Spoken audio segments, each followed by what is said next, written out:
આપણી સારા માયલી હળદર ઓસ્ટ્રેલિયા વહી જાય. એક્સપોર્ટ ઇમ્પોર્ટ એ વેપાર માટે કદાચ સારી વાત હોય, પણ આપણું છે તો પેલા આપણે લેવાનું. હારી કેરી આપણે ખાઈ, વધે તો વિદેશમાં જાય. પેલા આપણે, આપણું છે તો આપણું. આ ક્રાંતિ છે ભગવાને કરેલી. એટલે આ માખણ ચોરી લીલા છે. ભગવાને આ ગિરિરાજજી ધારણ કર્યા છે. એનો સીધો અર્થ છે કે જે દેખાય છે એનું પોષણ કરો. અત્યારે એ ઊંધું છે, દેખાય એનું શોષણ થાય. જ્યાં દેખાય એનું શોષણ થાય. આજ કેટલું શોષણ થાય છે વિચાર તો કરો.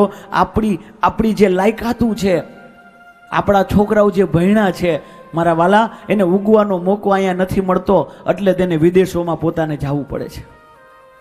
અહીંયા એને બરોબર વાતાવરણ નથી મળતું, એટલે જ આપણી બધી વસ્તુ બધી વિદેશોમાં વહી જાય. આપણી બુદ્ધિ, આપણી પ્રતિભા, આપણું યુવાધન એ વિદેશમાં વયું જાય અને વિદેશોની પ્રગતિ થાય. આપણે અહીંયા રહી છે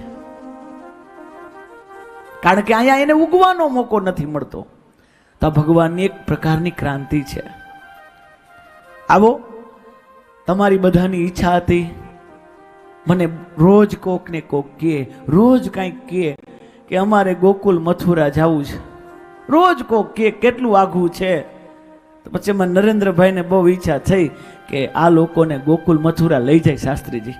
મેં કીધું ત્યાં જઈને કરશે શું? આ લોકો જાશે તો કરશે શું? તો કે ગિરિરાજજીની પ્રદક્ષિણા કરવી છે. આપણે ત્યાં પ્રદક્ષિણાનું મહત્વ છે ને, તો પછી અમે બધાએ વ્યવસ્થા કરી તમારા માટે. તમારા માટે કરવી જ જોઈએ ને. આપણે ત્યાં પ્રદક્ષિણામાં જાય. આવો, થોડીક વારમાં હમણાં તમને હાલીને નથી લઈ જવા. મને ખબર તમે થાકી જાઓ. બસમાં નથી લઈ જવા. તમને શેમાં લઈ જવા ખબર છે? પ્લેનમાં લઈ જવાના. પ્લેનમાં 150 સીટ વાળું પ્લેન બુક કર્યું છે. થોડીક વાર પછી હમણાં રોડ ઉપર આવશે અને તમારે બધાને આવવાનું છે. અને પાછું આનંદની વાત એ હાવ મફત છે ને બિલકુલ નિઃશુલ્ક આવવાનું છે. કોઈને પૈસા નથી ભરવાના. અને આપણે પછી પ્રદક્ષિણામાં જાય. પણ એનો એક થોડું કાંઈક તો દેવું પડે ને. આપણે હાલો કાંઈક તો દેવું પડે, પણ એમાં પેટ્રોલ પુરાવવું પડે. સમજાઈ ગયું? પેટ્રોલ પુરાવવું પડે. નકર બરોબર આમ પેટ્રોલ ન પૂર્યું એને મળથે ચડે અને આમ બરોબર દિલ્હી આવે અને પેટ્રોલ ખાલી થઈ જાય. એટલે તમે પેટ્રોલ પુરાવું તમારે પડશે. એટલું તો કરશો ને? પેટ્રોલ જોગું તો કરશો ને? પણ આનું આ એક એવું અલગ પ્રકારનું પ્લેન નરેન્દ્રભાઈ બુક કર્યું છે. આમાં ઓલું પેટ્રોલ ન હાલે. આમાં ઈ પેટ્રોલ નહીં હાલે. આમાં એક અલગ પ્રકારનું પેટ્રોલ. આ યાત્રામાં જવું હોય તો અલગ પ્રકારનું પેટ્રોલ. કયા? તાલીનું. હા, એવું પ્લેન છે. તાલીથી ભર હાલશે.